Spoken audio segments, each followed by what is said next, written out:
So now we're going to talk about energy and systems, specifically energy and weather systems, and try to address the challenge question, how does a severe storm form? In the upper two pictures, we have some storms, and below we have some visualizations of how you might portray the energy that goes into a storm, the dynamicism of the storm.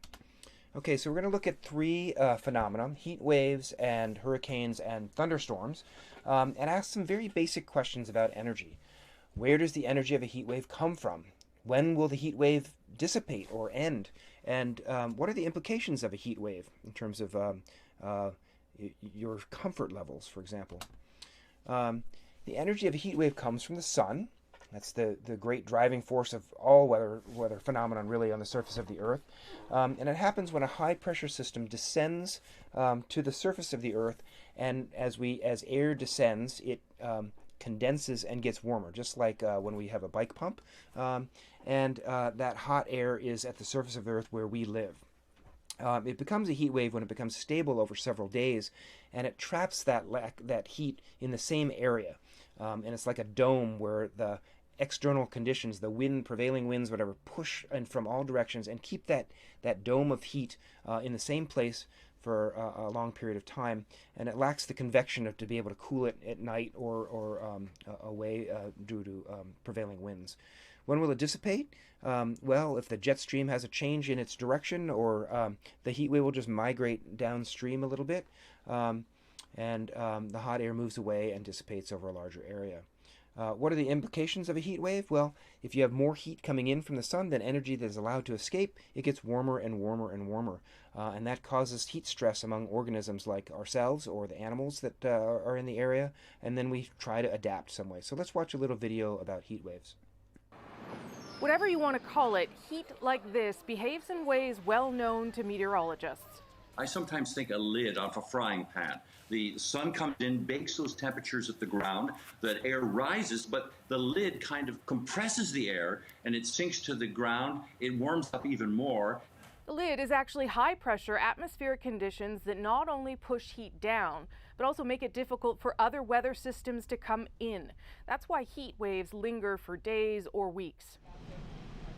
These waves aren't only defined by sweltering afternoons, but also hotter than normal overnight lows when our bodies usually adjust. We find that people are more adversely affected when you have a couple of days of hot weather combined with really hot, sticky overnight temperatures as well. Okay, now we're going to talk about hurricanes. This is a common occurrence in most coastal areas. Hurricanes in the U.S. form in the Atlantic Ocean, but there are also cyclones or typhoons on the other oceans, the Indian Ocean and the Pacific Ocean. Where does the energy come from? What determines the strength of the hurricane? How do the wind speeds get so high? And what are the impacts of a hurricane in terms of the damage that it might do? So here's a coastal flooding due to storm surge picture, and here's some wind speeds that are higher towards the middle and lower on the outsides. And it's the wind speeds that determine the category of the hurricane, category 3 or 4 or 5, with the top speeds of a hurricane, the top wind speeds of a hurricane. So where does the energy come from? In this case, hurricanes get fed by warm ocean water. So they're formed over the ocean, and if the water is warm, they can make the hurricane grow. The more it grows, as stable and slowly grows over warm water, the more energy that it feeds. And if it goes over land, it stops feeding the energy and the hurricane generally dissipates. What determines the strength of a storm? It's measured by the wind speeds and the amount of rain, but the energy input is really coming from the surface ocean temperatures, and generally over 80 or 82 degrees in the ocean will feed the hurricane, and if it's cooler than that, it won't form. So there's a hurricane season in the summer and to the late and fall when the oceans are warm. When the hurricane system is stable, it can intensify over time and really become quite a large storm. What determines the wind speeds? Well, the wind speeds are sort of lower. We saw this in the previous graph, lower on the outside and more strong, faster towards the middle. Not in the direct hurricane eye, where it's very, very calm, but right inside, right at the eye wall, just outside the eye, where the circumference of the circulation is very, very small. The wind speeds can be very, very fast, just like we saw in our wishing well, our coin wishing well, where the smaller diameter has the faster speeds. What are the impacts of the energy of a hurricane? We know that when it rains, the precipitation can cause damage and flooding. The strong winds can blow down telephone poles and trees. And coastal flooding, the winds actually push the storm surge onto the coast, which floods a lot of the coastal areas. So let's watch a little video about hurricanes. Violent winds, driving rain, killer waves. These are the hallmarks of a hurricane. Also called cyclones or typhoons, hurricanes are giant storms prowling the world's tropical seas. An average hurricane releases as much energy in a day as the explosion of 500,000 small atomic bombs. Hurricanes form in the summer and fall when the sun heats vast stretches of tropical ocean to over 82 degrees. Warm, moist air rises over these hot spots, creating thunderstorms. Upper-level winds and surface winds then come together, forming a circular pattern of clouds known as a tropical depression. When the winds exceed 39 miles per hour, a tropical storm has developed. When the winds reach 74 miles per hour, a hurricane is officially born. Most dangerous is the storm surge, a wall of water that sweeps across the coastline where a hurricane makes landfall. About 45,000 people were killed by hurricanes in the 20th century, including some 15,000 in the United States. Hurricanes are also costly in dollars. 1992's Hurricane Andrew was the most expensive natural disaster in U.S. history, causing more than $25 billion worth of damage. So now I want to turn to thunderstorms. This is a very common experience. Everyone's experienced heat waves. Some people have experienced an occasional hurricane. We all read about them. Thunderstorms are very, very common. There might be 2,000 thunderstorms on Earth at any given time. Where does the energy come from? What damage and impact can a thunderstorm do, this energy? Where does the energy go when the thunderstorm dissipates? So if we understand how a thunderstorm forms and dissipates through its energetics, energy makes things go, weather systems go, we can understand better how that storm and when that storm might happen. If there's so much energy involved in a thunderstorm, can we harness this energy for good, for making electricity, for example? So these are a couple questions that might come up about thunderstorms. And again, the energy from a thunderstorm comes from the sun, but it's really the differential heating of land, that it heats in one place and the air rises, and it's cooler in another place and the air sinks, that sets up these convection cells that are typical of thunderstorms. The energy is actually fed more as that warm, moist air in the afternoon in Florida, for example, rises to higher altitudes.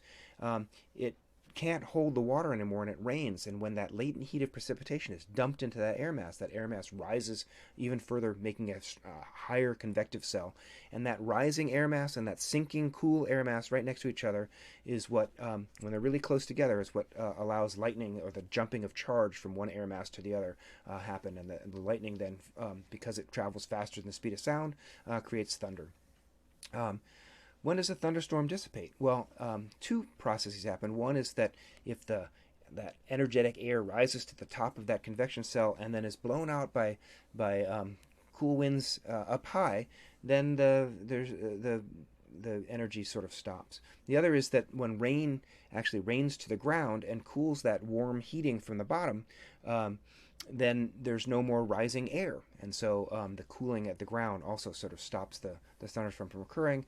And thunderstorms often are very brief, a couple hours in the afternoon, and when it cools down, and the convective cell stops. What damage can it do? Well, we talked about lightning, and also the winds and the rain, the winds being powered by those convective cells and swirling on a spinning Earth, and the rain can do some damage as well. Where does the energy go? We said some of the energy goes out at the top, and some of the energy dissipates along the bottom, and there's some latent heat of evaporation energy transfers as well.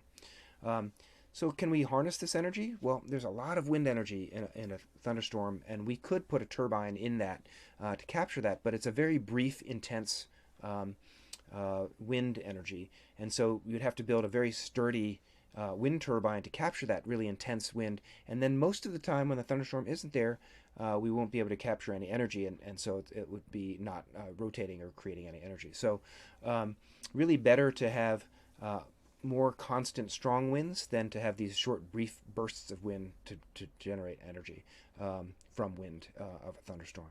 So let's watch a little video about thunderstorms. Off on the horizon, they rumble. Rolling across the land, they darken the skies to then spark fire in the darkness, letting out an unmistakable roar.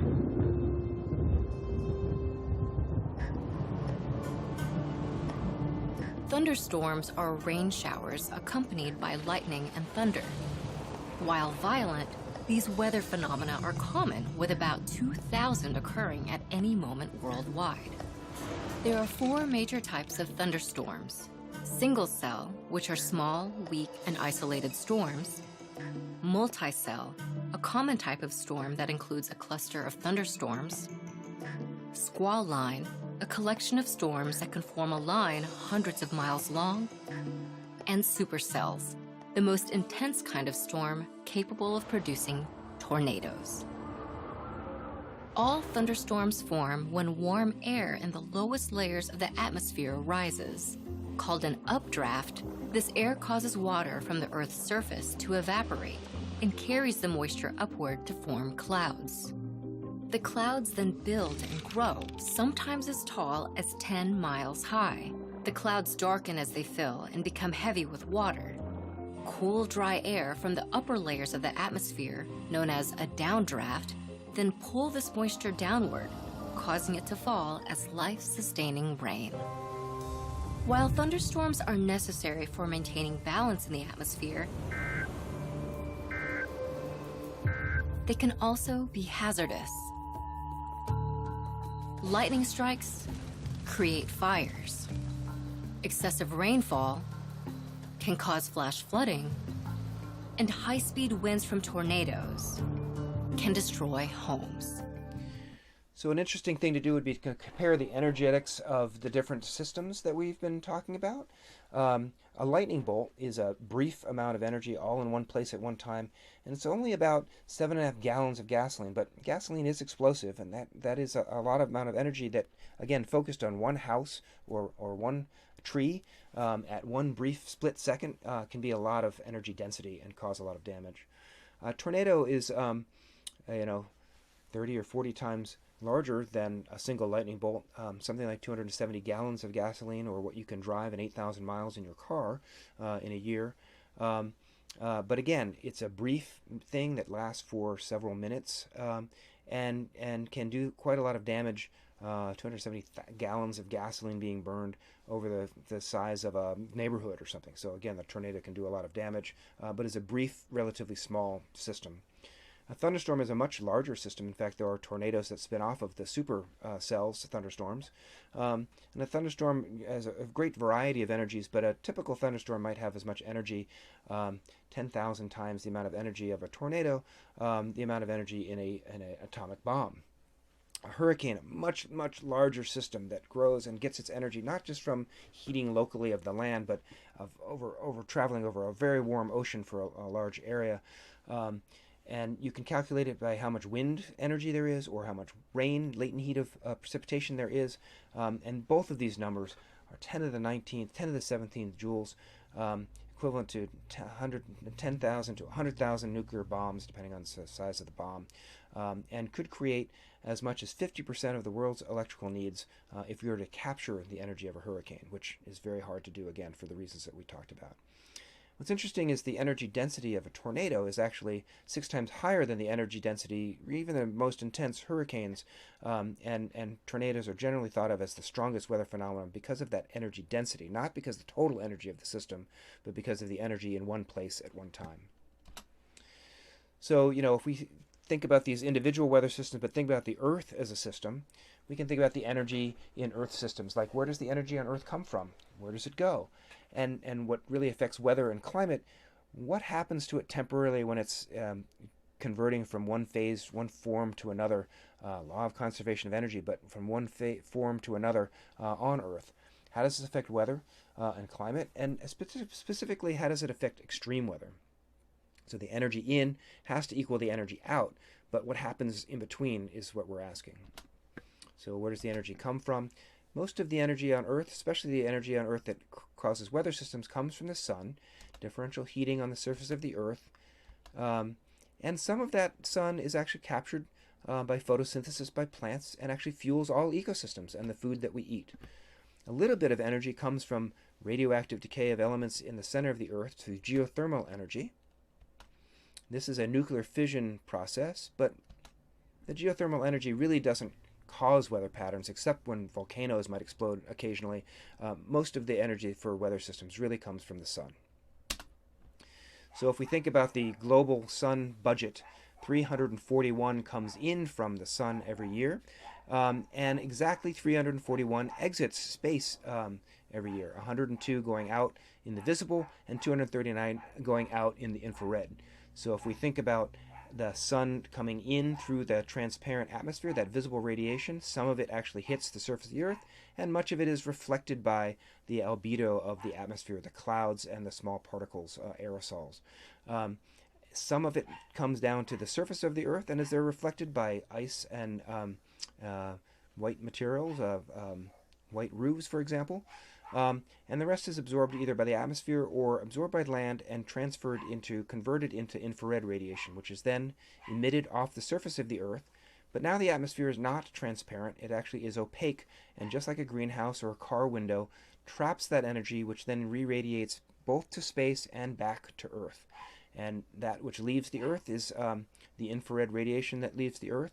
But the more greenhouse gases we have, the more of this outgoing infrared that's trapped and could be re-radiated back and warms the surface of the Earth. So that's why the Earth's surface is warming, because we've added greenhouse gases to the atmosphere. There also is a significant role of latent heat of evaporation in things like thunderstorms and hurricanes, where we take heat from the warm ocean or the warm land and vent it up high into the atmosphere as latent heat. But ultimately, the whole thing is balanced and is driving all of those weather systems we've talked about. So, in summary, is thinking about energy and weather systems useful? I think it is really useful to think about a single weather event, a severe weather event. Where does the energy come from? When and where does it form? What allows these events to form where they form? Is there a seasonality to them? Is there associations of tornadoes with hurricanes or supercells? How do weather events transfer energy to cause harm to us, either through infrastructure damage or health and safety concerns? And when will these weather events dissipate? Will extreme weathers get worse in the future? For example, hurricanes will probably get worse in the future because there's more warm ocean water, which feeds more energy into more frequent and more intense hurricanes.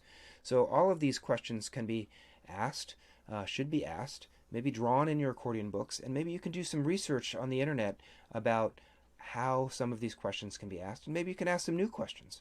All of these questions are related to how does a severe energy form?